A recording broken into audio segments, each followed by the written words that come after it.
Hit TV చూస్తున్న ప్రేక్షకులందరికీ హృదయపూర్వక నమస్కారాలు. ముందుగా శ్రావణ మాస శుభాకాంక్షలు కూడా మా హిట్ టీవీ ప్రేక్షకులకి. మరి శ్రావణ మాసం అనగానే మహిళలందరికీ కూడా గుర్తొచ్చేది వరలక్ష్మి వ్రతాలు, శ్రావణ మాసంలో వచ్చే పండగలు, పబ్బాలు ఎంతో ఆహ్లాదకరంగా కనిపిస్తూ ఉంటాయి. కన్నుల విందుగా కూడా మరి మహిళలందరూ పూజలు నిర్వహిస్తూ ఉంటారు కదా. ఈ శ్రావణ మాసంలో ప్రత్యేకమైన రోజులేంటి, ప్రత్యేకమైన పండగలేంటి, అసలు శ్రావణ మాస విశిష్టత ఏంటి, వరలక్ష్మి వ్రతము మరి 2025వ సంవత్సరంలో ఏ వారం చేసుకోవచ్చు, ఎప్పుడొచ్చింది, ఇవన్నీ కూడా అడిగి తెలుసుకోవడానికి ఇప్పుడు మన ముందున్నారు హిట్ టీవీ ప్రేక్షకుల కొరకు మన హిట్ టీవీ స్టూడియోలో ఐకాన్ ఆస్ట్రాలజర్ కట్టుపల్లి సురేష్ బాబు గారు. అడిగి తెలుసుకునే ప్రయత్నం చేద్దామా? నమస్తే గురుగారు. జై శ్రీమన్నారాయణ. ఆడవాళ్ళకేమో మంచి ఆనందమైన రోజులు అని చెప్పుకోవచ్చు, కానీ మగవాళ్ళకి మాత్రం భయపడాల్సిన రోజులు అని చెప్పుకోవచ్చు. ఖచ్చితంగా వాస్తవంగా. ఎందుకంటే ఆడవాళ్ళు మంచిగా శ్రావణ మాసం వచ్చింది, వరలక్ష్మి వ్రతాలు చేసుకోవాలి, మంగళగౌరి వ్రతాలు చేసుకోవాలి, ఎన్నో పండగలు పబ్బాలు ఎన్నో ఉన్నాయి. అంటే ఎప్పుడు కలెక్షన్ రోజులు అన్నట్టు అన్ని కూడా షాపింగ్స్ అన్ని వచ్చేసాయి అనుకోవచ్చు. వాళ్ళు మాత్రం అయ్యో మేము ఇన్ని సంవత్సరం పొడుగుతా మేము కష్టపడి కూడబెట్టిందంతా కూడా ఇప్పుడు అంతా వీళ్ళు తీసుకెళ్ళిపోతారే అనుకుంటారు. వాళ్ళు భయపడాల్సిన రోజులు అనుకోవచ్చు. కానీ ఏది ఏమైనా ఇద్దరి పట్ల కూడా, ఆడవాళ్ళ పట్ల, మగవాళ్ళ పట్ల, పిల్లల పట్ల, పెద్దల పట్ల, అందరి పట్ల శ్రావణ మాసము అమ్మవారి కృపా కటాక్షాలు అయితే చాలా చక్కగా ఉంటాయని నమ్ముతూ ఉంటారు. ఆశీర్వాదం కూడా అందరికీ ఫలిస్తుందని నమ్ముతూ ఉంటారు. ముఖ్యంగా మా హిట్ టీవీ ప్రేక్షకులకి చాలా మందికి కొన్ని డౌట్లు ఉన్నాయి గురుగారు. ఆ సందేహాలు ఏంటంటే శ్రావణ మాసం ప్రత్యేకత ఏంటి, శ్రావణ మాసంలోనే వరలక్ష్మి వ్రతము ఎందుకు చేస్తారు, ఇంకేమైనా విశిష్టతలు ఉన్నాయా అనే సందేహాలు ఉన్నాయి స్వామి. ముందుగా మన హిట్ టీవీ ప్రేక్షకులకి, అందులో మీకు శ్రావణ మాస శుభాకాంక్షలు. తప్పకుండా. అయితే మనకి ఈ యొక్క 2025వ సంవత్సరంలో వచ్చేటువంటి ప్రతిరోజు కూడా పండగే. ఎందుకంటే అతిపెద్ద గ్రహాలు అన్నీ కూడా మారడం, అందరికీ కూడా మంచి చెడు అనేది మిశ్రమంగా నడవటము, ధర్మం నీతి న్యాయం 4 పాదాలు అన్నట్టుగానే పండుగలు కూడా అలానే కరెక్ట్ అయినటువంటి సమయాల్లో పండుగలు రావటం, ఋతువులు కూడా సరైన సమయాల్లో ఋతువులు రావటం, రైతే రాజు అనే నిదానం ఏదైతే ఉందో ఆ విధానం ప్రకారంగా పంటలు కూడా పండటం అన్నీ కూడా ఆశాజనకంగా బాగున్నాయి. ప్రభుత్వాలు కావచ్చు అన్నీ కూడా బాగా ఉన్నాయి, పథకాలు బాగున్నాయి, అన్నీ కూడా చేస్తూ ఉన్నారు. కాదే రోడ్ల మీద గొయ్యిలు అట్లే ఉన్నాయి. ప్రభుత్వాలు అన్ని పనులు వచ్చాయి. ఓకే సార్, అంటే ఇది కూడా చెప్పాలి కదా, రోడ్డు మీద గొయ్యిలు తప్పితే అన్ని కూడా బాగున్నాయి. ఎందుకంటే వేరే పథకాలు కనపడవు, గొయ్యిలు మాత్రమే కనపడతాయి కాబట్టి గొయ్యిలు కూడా అలానే ఉన్నాయి. కొంచెం ఈ వర్షాకాలంలో గొయ్యిలు బుడిస్తే పిల్లలు కావచ్చు, పెద్దలు కావచ్చు, తెలిసి తెలియకుండా రోడ్డు మీదకి వెళ్ళే వాళ్ళు ఉంటారు. అది ఒకటి. ఎందుకంటే శ్రావణ మాసం కాబట్టి మామూలుగా అందరికి కూడా పొద్దు అనేది తగ్గుతూ ఉంటుంది. ఇక అందరికీ కూడా వీధి లైట్లు అయితే మనం చూడలేదు ఈ మధ్యకాలంలో. అలానే పల్లెటూరులో అయితే చాలా సమస్యలు ఉన్నాయి. ఈ శ్రావణ మాస సందర్భంగా సమస్యలు తీరిస్తే ప్రభుత్వాలు తోడయి బాగుంటుంది అందరికి కూడా. ఈ పండగ జరపడానికి ముఖ్యమైనటువంటి కారణం ఇవన్నీ బాగుంటేనే పండగ జరుపుకునే దానికి బాగుంటుంది కాబట్టి ఇవి కూడా ఒక రీజన్. ఇకపోతే ఇక పండగ గురించి మనం వచ్చినట్లయితే కనుక ఈ శ్రావణ మాసంలో ప్రత్యేకత ఏంటంటే కనుక ముందు మనకి వరలక్ష్మి వ్రతం చేసుకోవడానికి కల శుక్రవారం ఏ రోజు అయితే మనకి ఏమవుతుందంటే జూలై 24 అమావాస్య అవ్వడంతో 25వ తారీఖే శ్రావణ మాసం ఆరంభం అవుతుంది. 25వ తారీఖు శ్రావణ మాసం ఆరంభం కూడా శుక్రవారం రోజే అవుతుంది. పాడ్యమి శుక్రవారం రోజే వచ్చింది. అందుమూలన ఈ యొక్క జూలై మాసంలో 2020 వచ్చిన జూలై మాసం 25వ తారీఖున శుక్రవారం రావడంతో ఆ రోజే శ్రావణ మాసం ఆరంభం అవుతుంది. కాబట్టి మామూలుగా అయితే 2వ వారంకి వరలక్ష్మి వ్రతం చేసుకుంటూ ఉంటారు. అయితే పౌర్ణమి శుక్రవారం 8వ తారీఖు కలిసి వచ్చింది ఆగస్టు మాసంలో. 8వ తారీఖు ఆగస్టు మాసంలో కలిసి వచ్చింది. అంటే 1వ తారీఖున మరి శుక్రవారం ఉన్నది. కానీ పౌర్ణమి శుక్రవారం కలిసి రావడంతో ఈ పౌర్ణమి యొక్క గడియలు కావచ్చు, ఈ పౌర్ణమి ఉద్దచంద్రుడు ఉంటాడు కాబట్టి రెండు కూడా కలిసి వచ్చిన తరుణంన ఈ యొక్క వరలక్ష్మి వ్రతం అనేది శుక్రవారం రోజు చేసినట్టయితే అమ్మవారి యొక్క కృపా కటాక్షాలు ప్రతి ఒక్కరి మీద బాగుంటాయి అనే ఒక ఉద్దేశంలో చేసేటువంటి శుక్రవారాన్ని 3వ వారానిగా పరిగణలో తీసుకుంటున్నాము. ఈ యొక్క వరలక్ష్మి వ్రతం అనేది, గాయత్రి నోమ్ అనేది, ఎవరైనా సరే గౌరీమాత వ్రతం అనేది ఎవరైనా చేసుకోవాలనుకుంటే కనుక ఈ యొక్క శుక్రవారం అనేది 8వ తారీఖు ఆగస్టు మాసం చేసుకుంటే అందరికి కూడా బాగుంటుంది. ధనధాన్య అభివృద్ధి అవుతుంది, వస్త్ర వైఢూర్యాలు బాగుంటాయి, అన్నీ కూడా తొలతూగేలాగా ఉంటుంది. వారు అనుకున్నటువంటి కోరికలు కావచ్చు అన్నీ కూడా ఆ పౌర్ణమి ఉచ్చి చంద్రుడు చేసేటువంటి వినాదం కూడా చాలా బాగుంటుంది. కాబట్టి ఆ రోజు నిర్ణయించడం అనేది జరుగుతుంది. ఇక 3వ వారం కింద పరిగణనలో తీసుకోవచ్చు. వరలక్ష్మి వ్రతం అంటే శ్రావణ మాసంలో 3వ వారం కింద మనం పరిగణనలో తీసుకోవచ్చు. ఎవరైనా చేయలేనటువంటి వారు, మొక్కుబళ్ళు ఉన్నవారు, లేదు మా ఇంటి ఆచారం 2వ వారమే చేసుకోవాలనుకున్న వారైతే ఖచ్చితంగా 1వ తారీఖు వచ్చేటువంటి ఆగస్టు 1వ తారీఖు వచ్చేటువంటి శుక్రవారానికి చేసుకోవచ్చు. లేదు మాకు అట్లా కాదు, గురువుగారు చెప్పింది చేసుకుంటే ఉత్తరచంద్రుడు ఉంటారు కదా, చేసుకుంటే బాగుంటుంది అనుకున్న వారు ఈ యొక్క 3వ వారాన్ని 2వ వారం కింద భావించి వరలక్ష్మి వ్రతం అనేది చేసుకోవాలి. ఇది ఈ యొక్క శ్రావణ మాస ప్రత్యేకత. ఫస్ట్లో మరి ఇంట్రొడక్షన్లో ఒకటి చెప్పారు, మగవాళ్ళు భయపడేటువంటి రోజులు అని. ఖచ్చితంగా భయపడేటువంటి రోజులే. అది ఎందుకు భయపడాలి అంటే వారికి ఉన్నటువంటి ఫ్రీడమ్ పోతుంది. ఆస్తులు సంపాదించినయో డబ్బులు ఖర్చు పెట్టడమో కాదు, ఫ్రీడమ్ పోయేది కూడా శ్రావణ మాసం జరుగుతుంది. కొంతమంది పెళ్ళిళ్ళు అవుతాయి. చాలా మంది బ్యాచిలర్స్కి పెళ్ళిళ్ళు చేసేది అనుకుంటుంది అనమాట. కొంతమంది పెళ్లికి ముందు ఆనంద తాండవం అవుతారు, పెళ్ళి అయిన తర్వాత ఆధ్యాత్మిక తాండవం అవుతారు అన్నమాట. ఎందుకంటే భార్య పోళ్ళు పడలేకన్నా సన్యాసి జీవితం బెటర్గా ఉంటుంది. అంటే పెళ్ళయ్యే వారికి కాదులే, మామూలుగా చెప్తున్నా. అంటే పెళ్ళైన మగవాళ్ళందరికీ భార్య బాధితులే అంటారా, భార్యల వల్ల ఉన్నాయంటారా? చెప్పలేము. అంటే కాకపోతే వాళ్ళ ఫ్రీడమ్ పోతుందని చెప్పచ్చు. ఈ రోజులో అయితే ఇద్దరికీ ఫ్రీడమ్ పోతుంది. ఒకప్పుడైతే ఓన్లీ ఆ పురుషులు ఫ్రీడమే పోతుందని బాధపడేవారు. ఈ రోజు సాయంత్రం మళ్ళీ మీరు ఇంటికి వెళ్ళాలి గురువు గారు, మర్చిపోయినట్టు. ఇప్పుడే వెళ్ళినా కూడా అందుకే చెప్తున్నా, ఇద్దరు ఫ్రీడమ్ అని చెప్తున్నా. అందుకోసమే అలా సేఫ్ జోన్ లోకి వచ్చేది. మరి తప్పదు కదా. ఈ రోజుల్లో మనం చూసినట్టయితే కనుక ఇద్దరు ఫ్రీడమ్ కూడా శ్రావణ మాసంతో పోతుందని చెప్పొచ్చు. అది ఎలా అంటే శుభలేఖల వల్ల. ఇప్పటివరకు విజిటింగ్ కార్డ్స్ కాదు, వెడ్డింగ్ కార్డ్స్ వల్ల కూడా ఫ్రీడమ్ పోయేటువంటి అవకాశాలు మెండుగా ఉన్నాయి. ఎంత మంచిగా చెప్తున్నారు గురువు గారు. ఏనే వాళ్ళకి కూడా ప్రతి ఒక్కరు కూడా విజిటింగ్ కార్డు కొట్టించుకోవాలని చూస్తారు కానీ వెడ్డింగ్ కార్డు కొట్టించుకోవాలని చూడరు. ఒకవేళ వెడ్డింగ్ కార్డు కొట్టించుకుంటే వాళ్ళ ఫ్రీడమ్ ఖచ్చితంగా పోతుంది శ్రావణ మాసంతో. కెమెరా ఉన్నాం గురువు గారు, ఏం మాట్లాడలేకపోతున్నాము. అయితే ఈ యొక్క అయితే దీనివల్ల ఫ్రీడమ్ ఎక్కువ పోతుంది. కాబట్టి ఇంకోటి బట్టలు కావచ్చు, బంగారం కావచ్చు, శ్రావణ మాసంలో సంబంధించిన ఏదైనా కొనాలి అంటే ఒకప్పుడు భర్త సంపాదన కోసం, ఒకప్పుడు భర్త దగ్గర నుంచి డబ్బులు తీసుకున్న దానికోసం ఆలోచించేవారు. ఈ రోజున ప్రతి ఒక్కరికి నాగరికత ఉంది, ప్రతి ఒక్కరు చదువుకుంటున్నారు, ప్రతి ఒక్కరు ఎవరి జీవితం వారు జరుపుకుంటున్నారు. తోడుగా అందరూ జాబులు చేసుకుంటున్నారు, బిజినెస్ చేసుకుంటున్నారు, ఎవరికి వారికి ఉన్నారు. కాబట్టి అంతగా ఆశించేటువంటి విధానాలు అయితే లేరు నాకు తెలిసి. ఎవరి సంపాదన వాళ్ళే కొనుక్కుంటున్నారు కాబట్టి ఆ ఇబ్బంది అయితే లేదు. సో ప్రతి ఒక్కరు పెళ్లి చేసుకోవాలి, సుఖంగా ఉండాలి, ఆ జీవితం కూడా అనుభవించిన తర్వాత ఎటో ఒకటి వెళ్ళాలి. పెళ్లి చేసుకోవాలి, హ్యాపీగా ఉండాలి. మరి అన్ని జీవితాలు అనుభవించినప్పుడు ఇది కూడా అనుభవించాల్సిందే, ఖచ్చితంగా అనుభవించాలి. అదైతే నిజమే గురుగారు. ఇంకొకటి, ఈ శ్రావణ శుక్రవారము వచ్చే ఈ వరలక్ష్మి వ్రతం చేసుకునే రోజు, ఈ వరలక్ష్మి వ్రతాన్ని ఆచరించడానికి ఎలాంటి విధి విధానాలు పాటించాలంటే? వరలక్ష్మి వ్రతం ఏదైతే ఉందో ఈ వరలక్ష్మి వ్రతం దేనికి చేస్తారు అసలు అంటే ప్రసిద్ధి దేనికోసం అంటే కనుక వరలక్ష్మి వ్రతం చేయడానికి గల కారణాలు ఏంటంటే ముల్లోకాల్లో ఉన్నటువంటి ముక్కోటి దేవతలందరూ కూడా మానవాళి యొక్క కోరికలు తీర్చడానికి అనుకూలంగా అందుబాటులో అక్కడక్కడ ప్రసిద్ధి చెందినటువంటి ఆలయాల్లోనూ వారి యొక్క గృహానందు కూడా నివసించేటువంటి విధానం ఉంటుంది. అంటే మనుషుల చుట్టూతో తిరిగేటువంటి దెయ్యాల భూతాలు కాదు, మనుషుల చుట్టూతో కూడా అమ్మవార్లు కూడా తిరుగుతారు. అది శ్రావణ మాసంలోనే జరుగుతుంది. కాబట్టి ఆ శ్రావణ మాసంలో అమ్మవార్లు మన చుట్టూ తిరుగుతారు. కాబట్టి వారి యొక్క కోరికలు, మన మానవాళికి ఉన్నటువంటి కోరికలు ఏదైతే ఉందో వారు తీర్చే విధంగా ఉంటారు. కానీ అమ్మవారి దగ్గరికి వెళ్ళాలంటే ఇప్పుడు ఒక క్యాడర్లో ఉన్నటువంటి పర్సన్ దగ్గరికి వెళ్ళాలి అంటే మనం ఏ విధంగా వెళ్తాం? ఏదైనా ఒక స్వీటో లేకపోతే ఒక బోకేనో మనం పవిత్రంగా మంచి బట్టలు వేసుకొని వెళ్తాము, ఎంతో పవిత్రంగా వెళ్తాం. ఒక పెద్దవారి దగ్గరికి వెళ్ళాలంటే ఎంతో భయంగానో అంటే పద్ధతి ప్రకారంగానో ప్రేమతోనో అభిమానంతోనో వెళ్తూ ఉంటాం. అదేవిధంగా అమ్మవారిని కొలవాలంటే ఒక పద్ధతి ఉంటుంది.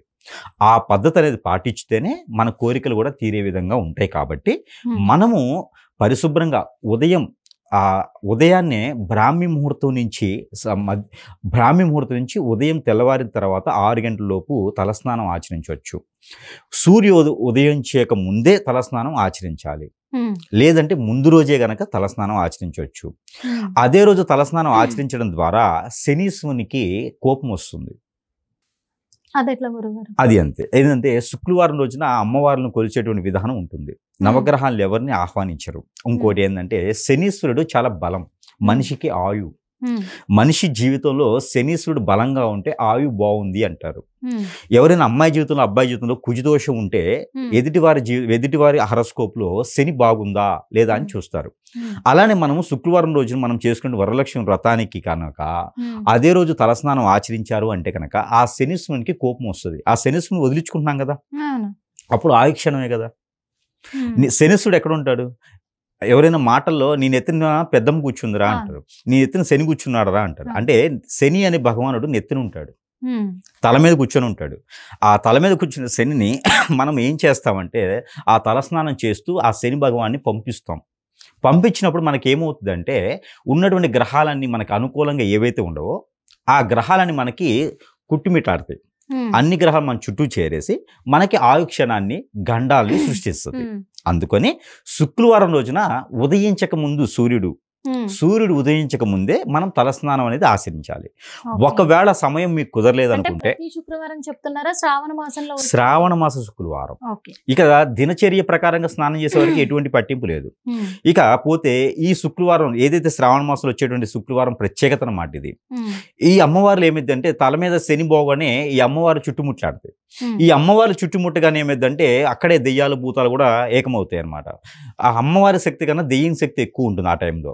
అప్పుడు మనకేమైందంటే గండాలు సృష్టించడం, మన జీవితంలో మన హరస్కోప్ ప్రకారం గండాలు ఏమైనా ఉంటే అవి త్వరగా వచ్చేదానికి ఆస్కారం ఉంటుంది.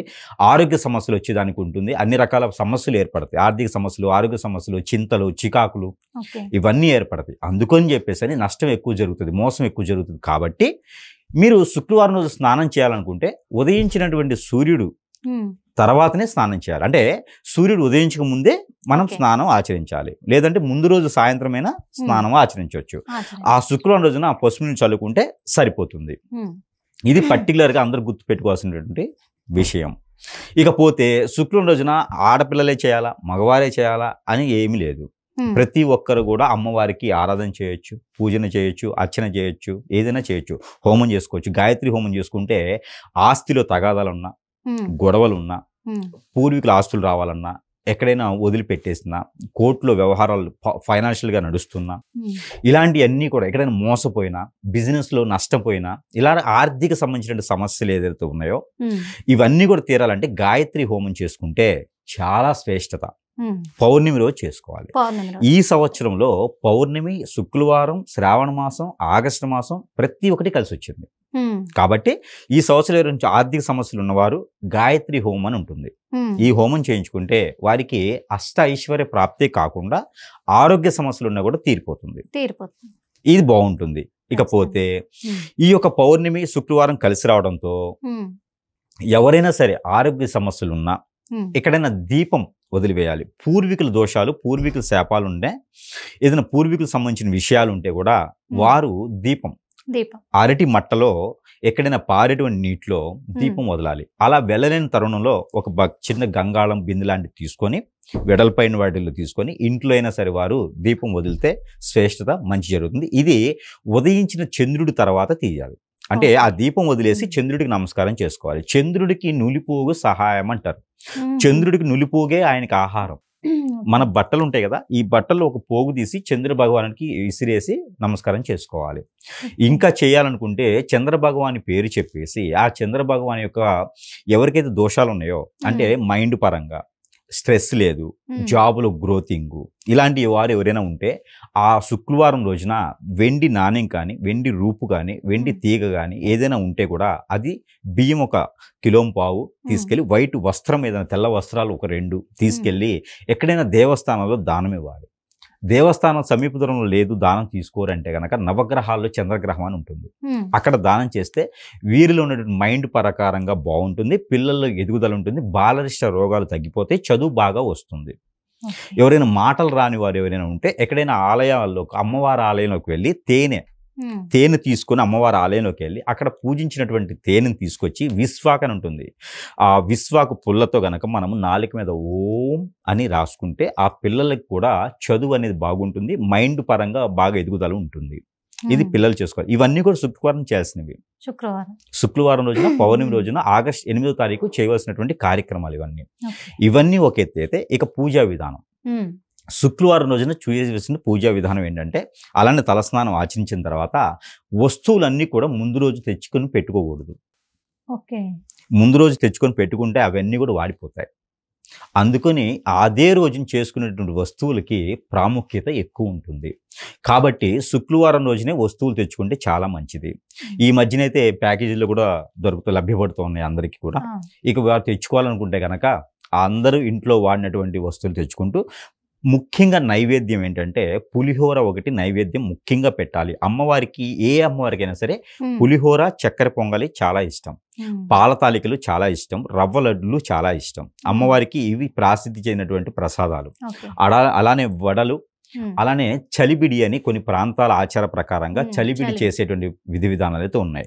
ఎవరికైనా కుజదోషం, కాలసర్పదోషం, నాగదోషం ఉన్నవారు ఉంటే గనక చలిబిడి ప్రసాదం పెడితే మంచిది. ఆర్థిక సమస్యలు ఉన్నవారు పాల తాలికలు, చక్కెర పొంగలి నైవేద్యం పెడితే చాలా మంచిది. పెళ్లి కావాలనుకున్న వారు పులిహోర పెడితే చాలా మంచిది. ఇవి నైవేద్యాలు.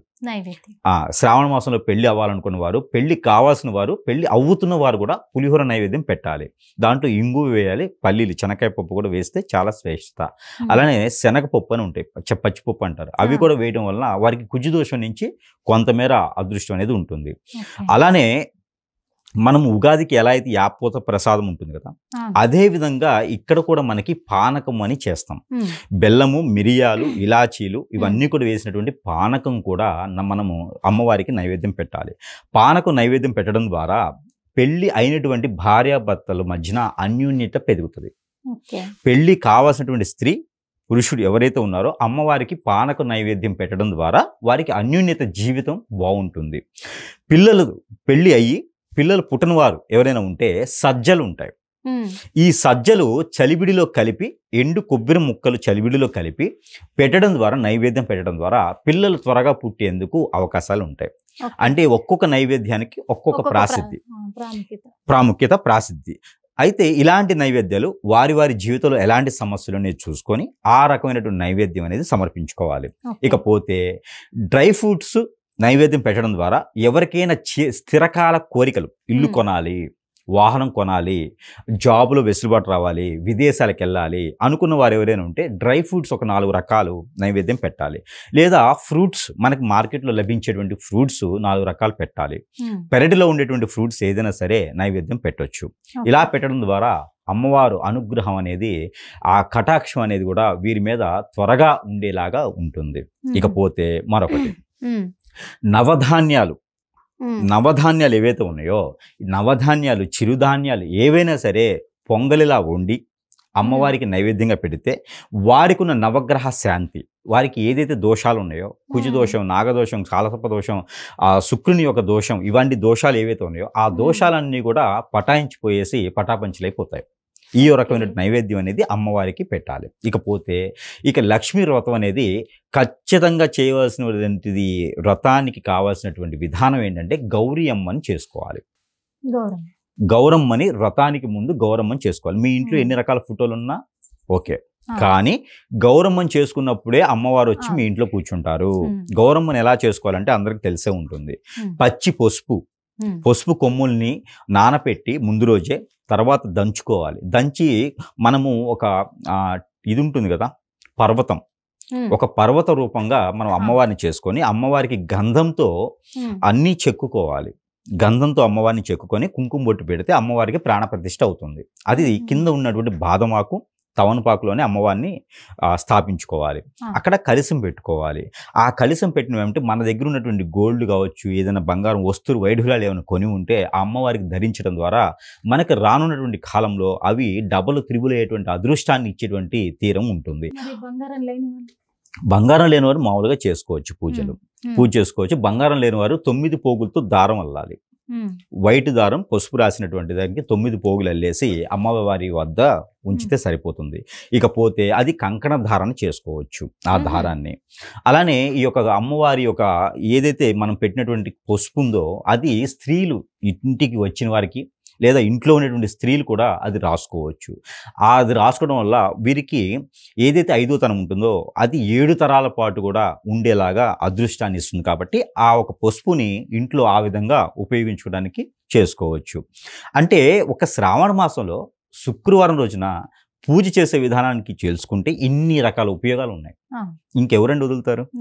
అమ్మాయిలు కాదు, ఇప్పుడు అబ్బాయిలు మొదలవుతారు శుక్రవారాన్ని పూజ చేయడానికి. అంటే ఇన్ని రకాల ఫలితాలు ఉన్నాయంటే ఖచ్చితంగా ఎవరైనా చేయడానికి ముందు. ఇకపోతే అరటి తోరణాలు, మామిడి ఆకులు, ఇవన్నీ ఇంటికి అలంకరణ చేసుకోవచ్చు. అయితే మరొకటి ఉంది, ఇల్లు తుడుచుకునే విధానానికి కూడా ఆ రోజు ఇల్లు శుభ్రపరచుకోవాలి, ఇంట్లో తుడుచుకోవాలి అనుకుంటే కనుక ఆ నీటిలో ఒక చిటికెడు మెంతులు, ఒక చిటికెడు ఉప్పు, ఒక చిటికెడు ఆవాలు, ఇవి అందులో వేసి ఇల్లు తుడవడం వలన ఆ లక్ష్మీ అమ్మవారు అక్కడే స్థిరంగా ఉండేందుకు అవకాశం ఎక్కువగా ఉంటుంది. మరొకటి ఉంది, బయట గుమ్మం బయట అంటే సింహద్వారానికి మునుపు వైపు బయట వైపున మనము గడపకి గడప ముందు పటం వేసుకోవాలి. అంటే ముగ్గు వేసి కనీసం దాంట్లో 5 రకాల కలర్స్ వేసుకున్నట్లయితే కుబేరునితో పాటు వచ్చేటువంటి లక్ష్మీ అమ్మవారు కూడా స్వయంగా వస్తారు. ఎప్పుడు కూడా లక్ష్మీ అమ్మవారు విష్ణుమూర్తితో రారు, కుబేరునితోనే వస్తారు. ఇంకో విషయం ఏంటంటే లక్ష్మీదేవి రావడం అనేది ఉండదు. లక్ష్మీదేవి మనం కొనే వస్తువుల్లో ఉంటుంది, అవి భద్రపరుచుకోవాలి. అందరూ గుర్తుపెట్టుకోవాల్సినటువంటి విషయం, పూజ అనేది మన ఆచార ప్రకారంగా, మన సిద్ధాంత ప్రకారంగా, మన సనాతన ధర్మం చెప్పినట్టుగా, మన ఇంటి ఆచార ప్రకారంగా, మన పెద్దవాళ్ళు చెప్పినట్టుగా, ప్రాంతీయ ఆచార ప్రకారంగా ఎలా అయినా చేసుకోవచ్చు. ఇదే విధంగా చేయాలని తెలియదు. కానీ ఒకటి, ఆ రోజు కనుక ఏదైతే శ్రావణ శుక్రవారం రోజున మనం పూజ చేసే విధానం ఏదైతే ఉందో, ఏ శుక్రవారం అయినా సరే, ప్రత్యేకించి శ్రావణ శుక్రవారం రోజున ఇంటి లోపల చికాకు, చిరాకు, కోప్పడటం, కోపగించుకోవటం, గుడ్లూరిమి చూడటము, మాటలు తోలటము, మాటలు అనడము, ఇలాంటివి చేయకూడదు. ఇవి లేకుండా ఉంటే, చెవులో జోరీగలాగా ఉంటే అమ్మవారు ఉండరు. అందుకని ఆ రోజు మౌనవ్రతం పాటించడం చాలా ఉత్తమం. ఇరువైపులా ఇద్దరికిను, పెద్దవారికైనా చిన్నవారికైనా సరే, అందులో స్త్రీ పురుషులని కాదు, ఇద్దరికి కూడా మౌనవ్రతంగా పాటించుకుంటే చాలా మంచిది. మనకు ఒకప్పుడు DD8లో సాయంత్రం 4 ఆదివారం రోజున వార్తలు వస్తాయి, మూగ వార్తలు వస్తాయి, ఇలా మూగ వార్తలు వస్తాయి. ఆ విధంగా ఇంట్లో ఉండడం వలన చాలా మంచి జరుగుతుంది. ఒకవేళ బయటికి ఏదైనా వెళ్తే వీడియో కాల్స్ ద్వారా మనం సైకిల్ చేసుకుంటే సరిపోతుంది. ఈ విధంగా పాటించడం ద్వారా వీరికి ఉపయోగాలు అనేది సరిపోతుంది. ఇక శుక్రవారం పూజ అంటారా, వారి వారి విధాన ప్రకారంగా చేసుకోవచ్చు. ముఖ్యమైనటువంటి అయితే ఈ విధంగా సరిపోతుంది. ఇక అమ్మవారికి పెట్టినటువంటి నైవేద్యాలు వీరు బయట వారికి ఇవ్వచ్చు. అంటే లక్ష్మీదేవి వెళ్ళిపోతుంది అనుకుంటారు కదా, అట్లేముండదు, బయట వారికి ఇవ్వచ్చు, వీరు పూజించవచ్చు. ఈ విధంగా ఆ శుక్రవారం రోజున చేసుకుంటే శ్రావణ మాస ప్రత్యేకమైనటువంటి శుక్రవారం రోజున అందులో పౌర్ణమి ఉంది కాబట్టి మరొక ప్రత్యేకత ఉంది. ఎవరైనా పెళ్లి అయి ఉండి పిల్లలు పుట్టలేని వారు ఎవరైనా ఉంటే ఒక గ్లాస్ పాలు తేనె వేసి, ఒక 2 స్పూన్లు తేనె, ఒక గ్లాస్ పాలు కాగి చల్లార్చినటువంటి పాలు తేనె అందులో కలిపి ఉదయించేటువంటి చంద్ర భగవాని కిరణాలు అందులో చూపించి అవి భార్యాభర్తలు ఇద్దరు సేవించాలి. బాబు కావాలా పాప కావాలా కొట్టుకోకూడదు, ఇద్దరు ఒకటే మాటగా తీసుకుంటే వారికి రానున్న కాలంలో ఖచ్చితంగా వారికి పిల్లలు పుట్టే అవకాశం కూడా ఉంటుంది. టెస్ట్ బేబీ సెంటర్కి వెళ్ళే పని లేదు. శ్రావణ మాసంలో ఇన్ని ప్రత్యేకతలు ఉన్నాయి కాబట్టి వీటిలో ఏది చేసుకున్నా కూడా ఆ కుబేరునితో పాటు లక్ష్మీ అమ్మవారు వస్తారు. మరొక విషయం, లక్ష్మీ అమ్మవారు ప్రత్యేకించి ఎక్కడి నుంచి రారు, మన ఇంట్లోనే ఉంటారు, కాకపోతే నిద్రపోతూ ఉంటారు. ఇవన్నీ చేయడం ద్వారా ఆవిడ నిద్ర లేచి మనకి ఆ కోరికలన్నీ తీర్చడానికి ఉంటుంది. మరొకటి, ప్రతి ఒక్కరి ఇంట్లో పూజ అనంతరం కానీ పూజకి ముందు కానీ ధూపం వేసుకోవాలి. ఇంట్లో ధూపం వేయడం ద్వారా నెగిటివిటీ పోతుంది, పాజిటివిటీ పెరుగుతుంది. ఇవన్నీ కూడా పారాయణం చేసుకుంటే గాయత్రి మంత్రం చేసుకోవచ్చు, లలిత సహస్రనామం చేసుకోవచ్చు. ఇలా ఏది చేసుకున్నా కూడా వారికి అష్టైశ్వర్య ప్రాప్తి కలిగేలా ఉంటుంది. కాబట్టి శ్రావణ మాసం శుక్రవారం రోజు చేసుకోవాల్సిన విధానం అయితే ఇది. ఇక పెళ్లి అయిన వారు కావచ్చు, పెళ్లి కాని వారు కావచ్చు. మరొకటి, ఆషాఢంలోనే కాదు శ్రావణ మాసంలో కూడా మంచి మొగుడు రావడానికి, మనం కూడా బాగుండడానికి గోరెంటాకు పండగ కూడా చేసుకునే విధానం అయితే ఉంది. మొదటి వారం రెండో వారంలో గోరెంటాకు కూడా పెట్టుకునే విధానం ఉంటుంది కాబట్టి అది కూడా వారు చేసుకోవచ్చు. మరొకటి, వాయినాలను ఉంటాయి. పెళ్లి అయిన స్త్రీకి వాయినాలు ఇచ్చుకునేది వాళ్ళ సిద్ధాంత ప్రకారంగా ఉంటుంది. వరలక్ష్మి వ్రతం చేస్తే ఖచ్చితంగా వాయినం అనేది ఇస్తారు. వాయినంకి ఇవ్వచ్చు, దోశలు ఇవ్వచ్చు, ఏదైనా పంచదార చిలకలు, దోశలు, అరిసెలు, ఇలాగ వారి వారి ఇంటి ఆచార ప్రకారంగా వాయినిచ్చే ఆచారం కూడా ఉంటుంది. కాబట్టి అవన్నీ కూడా చేయడం ద్వారా లక్ష్మీ అమ్మవారు వస్తుంది. మన ఇంట్లోంచి ఏదైనా వస్తువు ఇస్తే లక్ష్మి వెళ్ళిపోతుంది అనేది ఏమి ఉండదు, అలా ఉండదు. ఏదైనా ఇవ్వచ్చు, తీసుకోవచ్చు. అంటే ఆ వాయినం ఇచ్చే పద్ధతి ఎలా ఉండాలంటారు, విధానం? వాయిన ఇచ్చే పద్ధతి ఏమి ఉండదండి. వారి ఇంటి ఆచార ప్రకారంగా ముత్తైదుల్ని పిలుస్తారు. 5 ముత్తైదులు, 9 మంది, 11 మంది ముత్తైదుల్ని పిలిచేసి, వారి ఇంటి వారైనా బయట వారైనా, బయట పక్కన వారైనా ఎక్కడైనా పిలిచేసి ఆ ముత్తైదులకి ఇవ్వచ్చు, కన్య పిల్లలకి ఇవ్వచ్చు. ఈ వాయనం అనేది మా అమ్మాయికి పెళ్లి చేసిన తర్వాత వాయన ఇవ్వాలనుకున్నాము. ఈ వాయన పెళ్లికి ముందు ఇవ్వకూడదు, పెళ్లి అయిన స్త్రీకి ఇవ్వచ్చు. పెళ్లి అయిన స్త్రీ వాయులు ఇది వంతు తీర్చుకోవాలి. అవి తీర్చుకుంటే వారికి అత్తవారింటో సుఖంగా ఉంటారు, లేకపోతే అక్కడ చికాకులు ఉంటాయి. అందుకని అత్తగారింటి సుఖంగా ఉండడానికి మాత్రమే ఈ వాయనం అనేది ఇస్తారనమాట. ఈ వంతు ఏంటంటే వాయనం ఇచ్చేదానికి అట్లు 11 అట్లు 9 అట్లు ఇలా పోసుకొని, పంచదార చిలకలు ఎన్నైతే మొక్కుబడి ఉంటాయి తీసుకొని వాయనం అనేది ఇచ్చేదానికి జరుగుతుంది. ఇకపోతే బొమ్మను కొలువులు, ఇలా వారి ప్రాంత ఆచార ప్రకారం బొమ్మల కొలువులు చేస్తారు. ఇలా వారికి కిట్టి పార్టీలు అంటారు ఈ రోజుల్లో అయితే.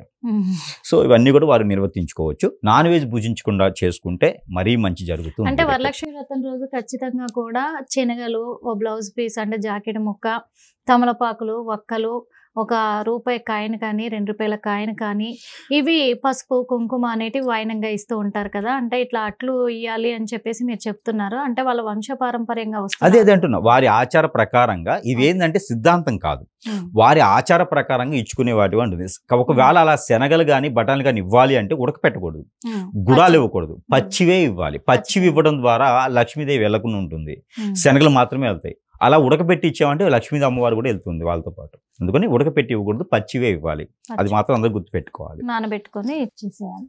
చాలా ఇంకొకటి గురువుగారు, ఎందుకంటే ఈ వరలక్ష్మి వ్రతం అంతా కూడా పూర్తయిన తర్వాత సాయంత్రం కూడా దీపారాధన చేసిన తర్వాత అదే రోజు కలశాన్ని జరపొచ్చు అంటారా, లేకపోతే తెల్లారి జరపొచ్చు అంటారా? దీపారాధన చేసిన కలశం జరపొచ్చు, ఏమి ఇబ్బంది లేదు. మళ్ళీ తెల్లవారి కాకుండా, ఎందుకంటే ఈ సందేహం చాలా మందికి ఉంది, శుక్రవారం రోజే కదా అమ్మవారికే పూజ చేసుకుంటాం కదా, మళ్ళీ అదే రోజు జరిపితే ఇలా ఆమె కృప మా మీద ఉంటుందా? లేదు లేదు, జరుపుకోవచ్చు. ఎందుకంటే అందరి ఇళ్లలో అలా ఉంచాలని ఏం లేదు, అలా ఇబ్బంది ఉంటుంది. ఖచ్చితంగా కలశం జరుపుకోవచ్చు, ఆ ఎటువంటి ఇబ్బంది అయితే లేదు. కాకపోతే ఒకటి, కలశం జరిపే ముందు అక్కడ అమ్మవారికి నైవేద్యం పెట్టాలి. మార్నింగ్ పెట్టాను కదా అని కాకుండా నైవేద్యం సమర్పించి ధూప ద్వైప నైవేద్యం పెట్టి అప్పుడు కలశాన్ని జరుపుకోవచ్చు. ఆ కలశంలో ఉన్నటువంటి నీరు కూడా వారు సేవించవచ్చు, మంచి నీరు పోసుకుంటే. లేదంటే ఇంట్లో ఏదైనా ఇబ్బందులు ఉంటే ఇంట్లో చల్లుకోవచ్చు, ఆ నీరు కూడా వారికి పనికొస్తాయి. బియ్యం కూడా పనికొస్తాయి. ఒక్కొక్కరు బియ్యం పోస్తారు, ఒక్కొక్కరు నీరు పోస్తారు. సో వారికి ఏదైనా సరే ఉపయోగించుకోవచ్చు, చాలా చక్కగా వివరించినందుకు మనస్ఫూర్తిగా ధన్యవాదాలు గురుగారు.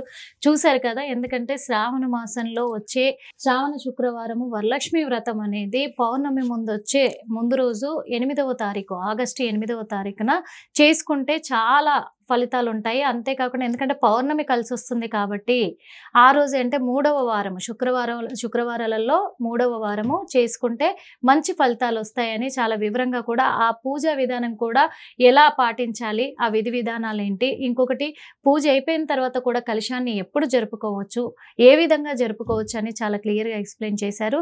ఈ పద్ధతులన్నీ పాటిస్తూ ఈ 2025వ సంవత్సరము మరి శ్రావణ మాసంలో వచ్చే ఈ వరలక్ష్మి వ్రతం చేసుకొని అందరూ సుఖశాంతులతోటి వర్ధిల్లాలని మా హిట్ టీవీ ద్వారా మేము కోరుకుంటున్నాం.